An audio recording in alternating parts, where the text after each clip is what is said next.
Reflections with theologian Father James Bacik, lecturer and campus minister at the University of Toledo. That whole story of Jesus, the memory of Jesus, lurks in our culture. It's handed on in our civilization. It's part of our heritage here in the Western world. It's shaped so much of our culture, our painting, art, music.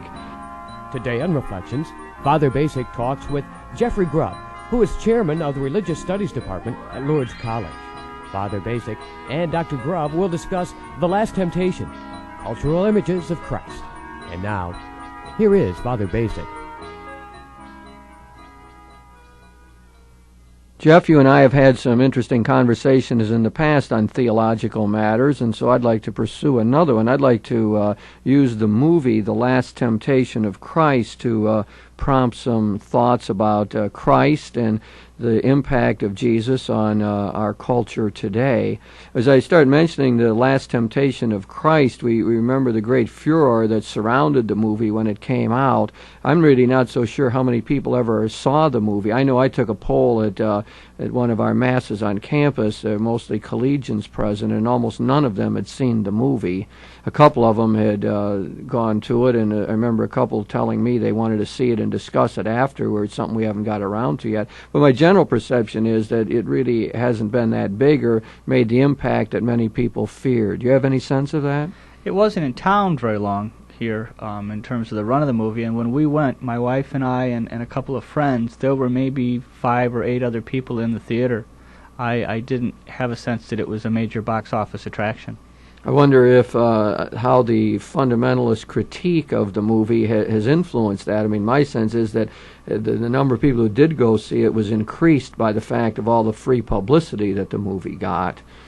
Well, I think there are a lot of people who go precisely because it's controversial. I remember growing up going to a Catholic high school and people saying that they wouldn't go to any movie that wasn't listed as condemned in the Catholic paper. You know, it's one of those things that gathers more interest precisely because there's a lot of noise that goes with it. Yeah, that's very true. But I think that as we talk about this movie, that we need to keep in mind that there's really a very tiny percentage of the population that's really who have seen the movie. And I think that, however, it remains a good springboard for a lot of serious conversation, I think. And I think that we go back to the one who is the creative genius behind this whole understanding of Christ. That's Nikos Kazantzakis, the Greek writer, who actually published a novel by that title back in 1955. I think it was through the early 50s that he had worked on the novel, and he was one who was fascinated by the person of Jesus. I mean, I don't think that he was considered much of an Orthodox type of Christian, although he did belong to the Orthodox faith, but he wasn't your standard type Christian. I think he had already deviated a lot from standard Christian practices and teachings, but he was one who remained fascinated by Jesus of Nazareth. And maybe we can begin to talk a little bit about Kazantzakis here and his role in all of this. As I understand it, as you said, he's not really part of mainstream Christianity. As I understand it, as early as his teenage years, he came into some sort of conflict between his Christian faith and what he was reading that Charles Darwin had written about life on our planet, and really couldn't reconcile the two. But again, was still fascinated with the person of Jesus, even while he had very little use for Christianity itself. I was thinking that already that puts him into the mainstream of the searchers of the 20th century, because that's been one of the dominant intellectual trends, obviously, Darwin and evolutionary theory, and how that has impacted Christianity and our understanding of the Gospels and so on.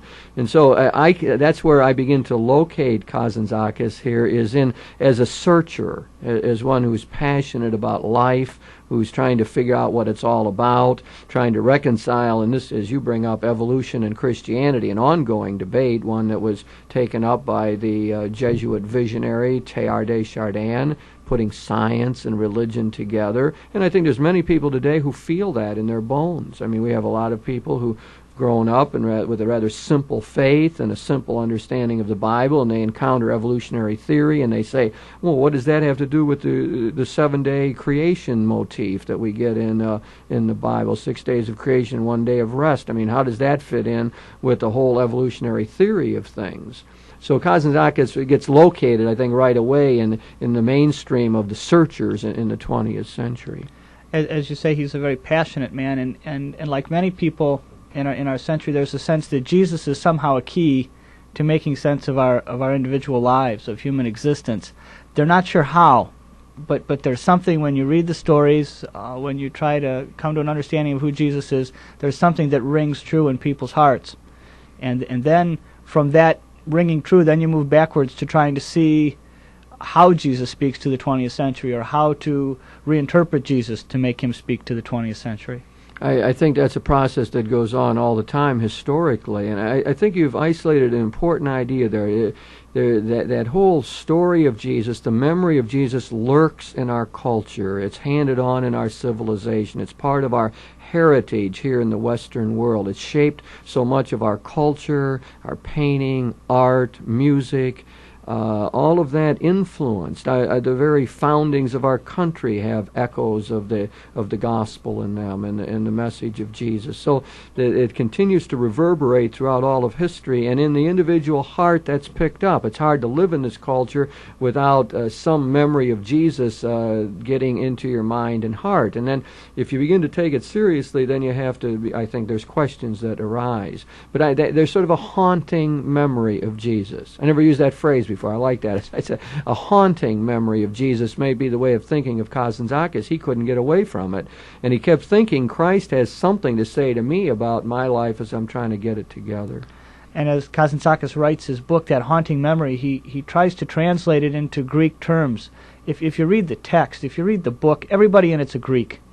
The publican who runs the tavern it's a Greek tavern, and people are doing Greek things. It's a way that he's tried to take this first century event and redo it with a new casting characters so that it's understandable to him, so it has some new meaning for him. That's marvelous. Can you expand on that at all? Other vignettes from the novel that come to your mind as you begin to, make those kinds of connections? At least this much, you had a feel for Greek culture and Greek ideas. Some sense, and some of the reviewers of the movie have gone so far as to call this Jesus in the movie Zorba the Christ. That he's really picked up on this sort of dualism that was inherent in Zorba the Greek, and done it again with Jesus to try to pull that together. And that's part of the Greekness, I think, the body and soul struggle that he that's certainly through. A major idea that we need to get to as we talk about Kazantzakis here. But you raised Zorba the Greek. That's probably more people know Nikos Kazantzakis through Zorba the Greek than through The Last Temptation.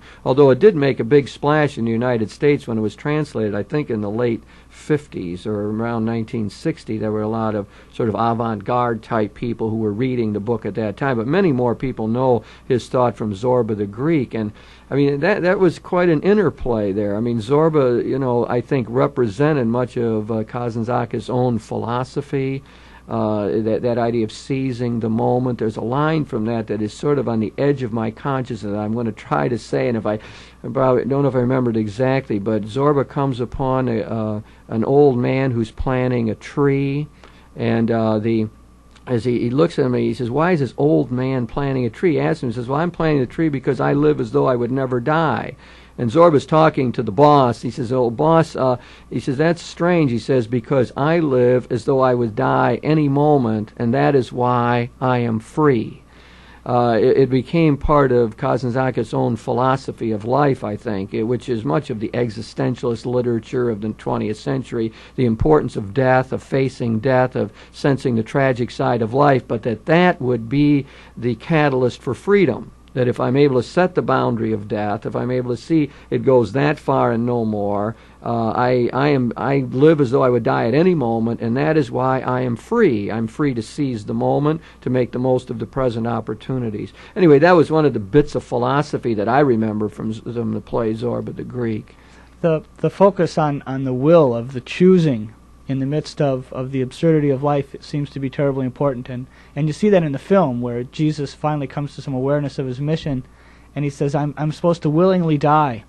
And it brings those two things together, the notion of choosing and will and having some freedom and death. And perhaps the freest thing that you can do then is to choose death in a willing kind of way, because you have control over your existence in some sense. The movie does make a big thing of that, doesn't it? Especially the interplay between Jesus and Judas, where Jesus gets Judas to betray him. Very different picture than we get in the Gospels themselves, but that it's Jesus' initiative that Judas play the role of the betrayer, because that will facilitate Jesus' decision to go to his violent death here.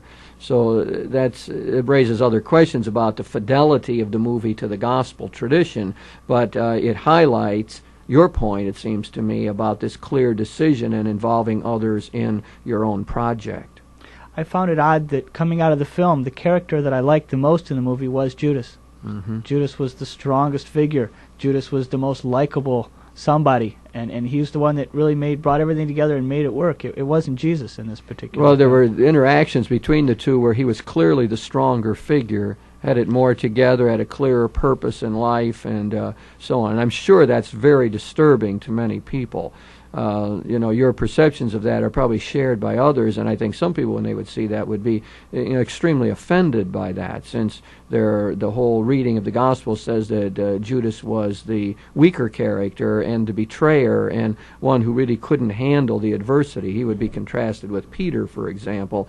Peter, who also betrays but bounces back and is willing to accept forgiveness and start over, in fact becomes a leader in the community. Here we have Judas failing to receive forgiveness and committing suicide. So I think many Orthodox Christians find great problems with that aspect of the movie. You were talking a minute ago about the controversy when the book appeared in the 60s, Mm-hmm. and it took me back. I read the book as a college student in the late 60s, early 70s in a Catholic university, and the reason that we read the book, it was a Christology course. I later asked the professor, why did we look at that particular text? And he said, when you come into a course like this, you tend to have lots of different images of who Jesus is. Each person has their own individual Jesus. I wanted to give you a Jesus that would be totally other from the picture that you had in your head. And in a certain sense, it would challenge that and move you off the center. And then we could start to do the biblical and the historical background to get a sense of who Jesus really is once we've not scrubbed away, but challenged what's there, knocked it loose. There's a certain unlearning maybe that we have to go through in order to find out who the real Jesus is, at least the Jesus that's presented in the Scriptures. And it's often a dangerous enterprise to introduce these new kind of things. We could think of Kazantzakis himself, who was excommunicated by the Orthodox Church for publishing this book, and the book was also pasted on the Catholic Church's Index of Forbidden Books. You might have been reading a book on the index when you were going to school. I went to a Jesuit university, and we had, if you went to the library, they would list on the card catalog, they would have the book in the library, but it would say in red letters, this book is on the Index of Forbidden Books. It's how you did both things at once. That alerted you to the real situation. I was in schools maybe earlier than you're talking about, where such books would not be found on the shelves, and where you wouldn't have access to such writings. But your point is well taken here, and that is our whole image of Jesus and what we carry with us, and how that is conditioned by our personality, our character, our socioeconomic status, the culture in which we live, the historical period in which we live. All of those things tend to influence the image of Jesus that we have. So that there isn't just one picture of Jesus that everyone's walking around with that binds us all together. One of the reasons for that, of course, is that the Gospels themselves present diverse models of Jesus. They all look at him from a different perspective. That's one reason we've got 4 Gospels. And even the 3 synoptic Gospels, Matthew, Mark, and Luke, which look so much alike, and at first blush, when examined in greater detail, prove to have very distinctive slants on who Jesus was. A very distinctive image and concern with the person of Jesus arises in each of those 4 evangelists. And I think there's a strength and a weakness there. The strength is that because there are varied kinds of stories, Jesus can appeal to so many different people, and we all come away from those various stories with different things as they strike us. And so Jesus becomes a much more universalized sort of figure. The story has so much more power. The person has so much more power. The weakness that's there is that because of the ambiguity, people tend to recreate Jesus in their own image and likeness, and therefore can claim Jesus' authority for anything that they decide that they want to do.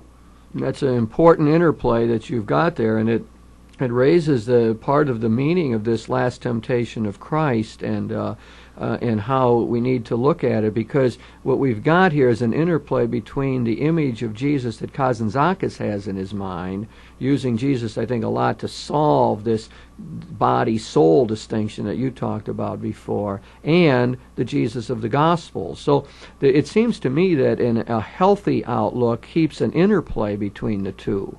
You can't simply shove yourself back 2,000 years ago and put yourself in the gospel setting and try to get at the pure Jesus. That is folly, because we are all programmed by our environment. We're all somehow shaped by the culture in which we live. So you can't do that even if you want to. There's been people who've tried to initiate what they would call an objective search for the historical Jesus. Well, I mean, I think that really ultimately fails, because you can't have a dispassionate objective search that's going to reveal who Christ is. The theory of Christianity has always been that you can know Christ only in relating to Him. It's only by entering into a faith relationship that He will be revealed to you, that you come to see who He is, what His message is, and what import it has for your life. So this objective search, I think, doesn't wash. But what we've got to do, it seems to me, is to bring the two into some sort of fruitful tension or interaction, our own cultural situation and what we find in the gospel. And I always want to slant it to avoid what you said, that is, I don't want the cultural Jesus to make judgment upon the historical Jesus found represented in the Gospels. I think it has to work the other way. We always have to go back and judge what we perceive Jesus to be for us, who He is for us, based on what we see in the Gospels. Some years ago, when I was working on my dissertation, somebody typed one of the chapters for me, and after she had typed it and read it, said, "I wonder why we have to do all this historical stuff. Isn't what's really Jesus in your heart, isn't that really what's crucial?" And there's a certain sense, as you say, where that's right. But my response to her was, how do you know if it's Jesus or a bad pizza? You know, how do you know what's going on inside of you really has some origin in Jesus, or if it's some idiosyncratic thing going on only inside of you? And as you say, the check is to go back to those New Testament texts. We're not going to have objective history there, but we have the testimony of some people that we rely upon to say these are things that come from Jesus, and some other things probably don't. You know, Kazantzakis isn't the only one who's given us a picture of Jesus that doesn't seem to wash when it's matched up against the Gospels. I mean, for example, we know in the movie many things about Jesus, are not in the Gospels. That He was a cross maker for the Romans, for example. There's no indication of anything like that. That He was a carpenter, we do have indication, especially in Mark's Gospel.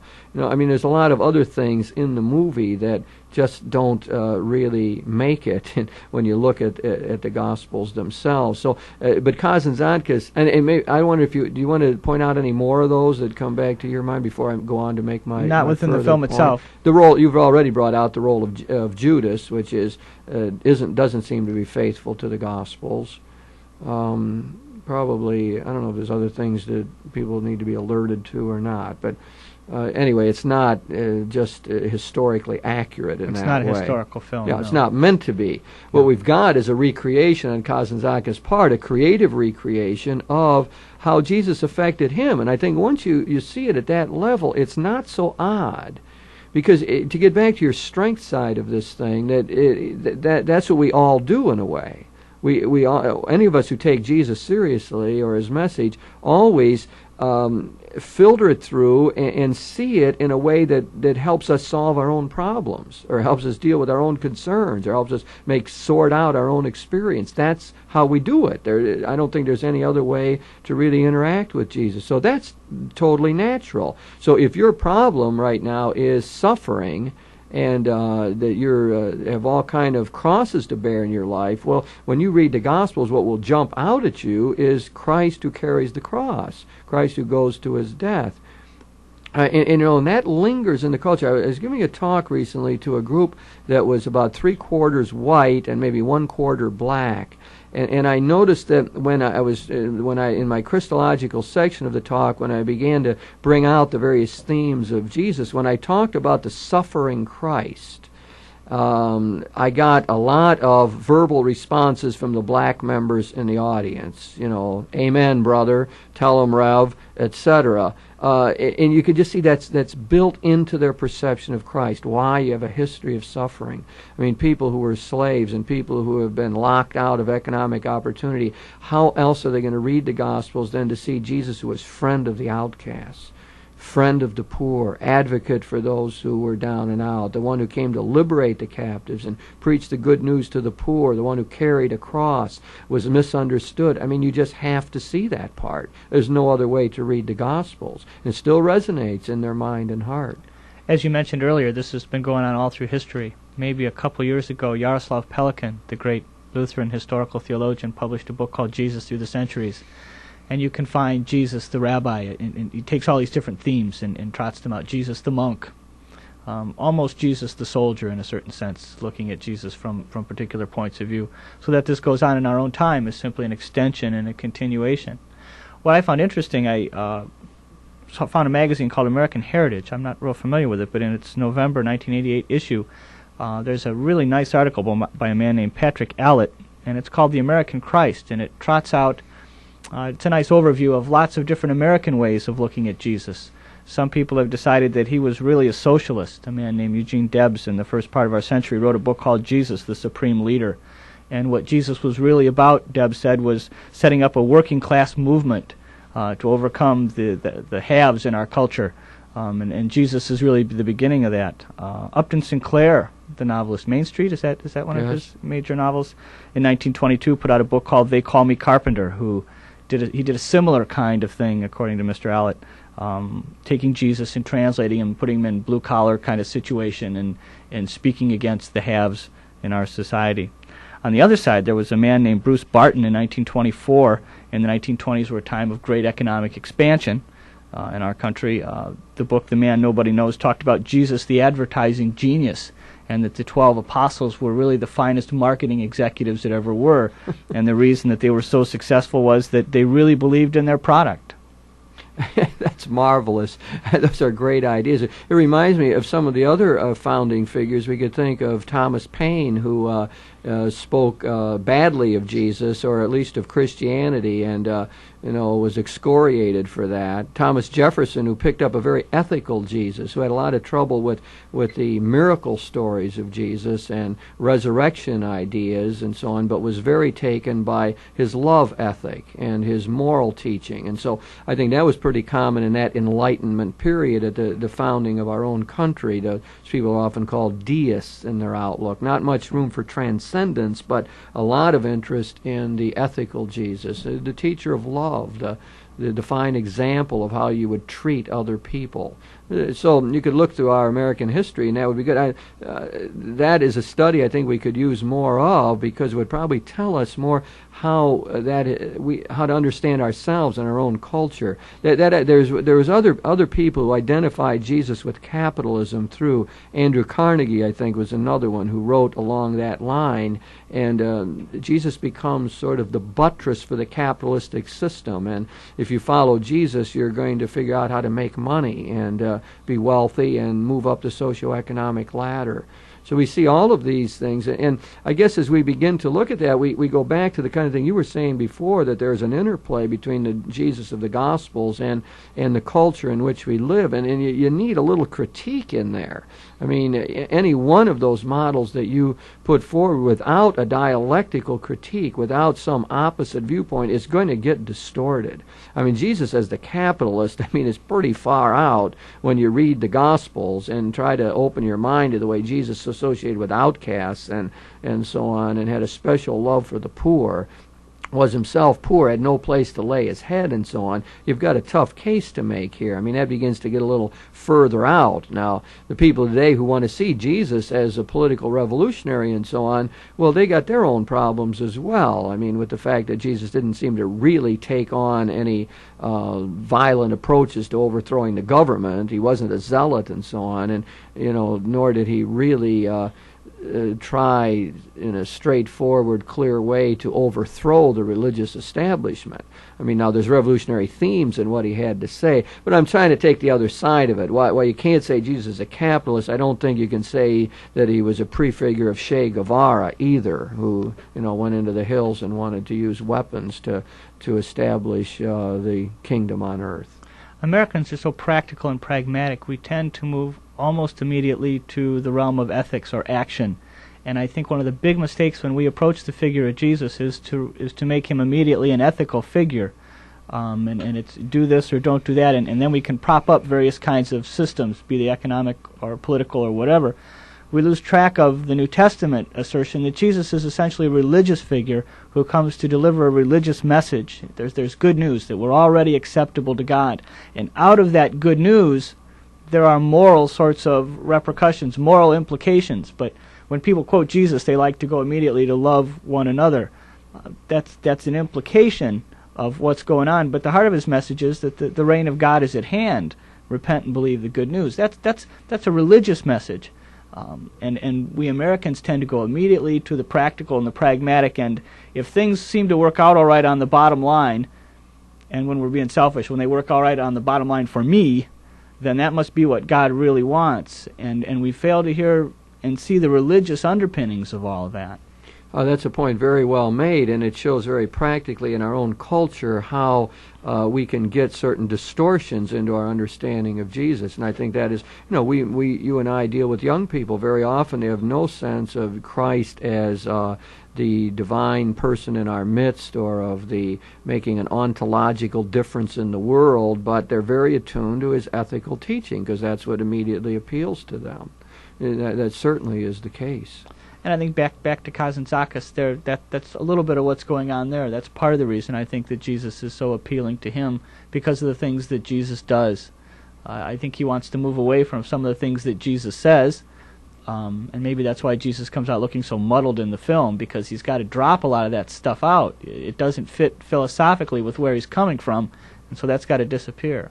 I think you've brought us back to the starting point. We're talking about the last temptation of Christ, and focusing more in on Nikos Kazantzakis, the author of the novel and one who really shaped this artistic material. We're seeing it as an artistic piece, and which is part of Kazantzakis' own effort to make sense out of his life, to understand the dualities and drives that he experienced. And in learning something from that we all need to appropriate Jesus Christ. And the important thing is that we have a fidelity to him, a commitment to Christ that then will illumine our experience, so that the gospel picture will help us to sort things out and to really live more effectively.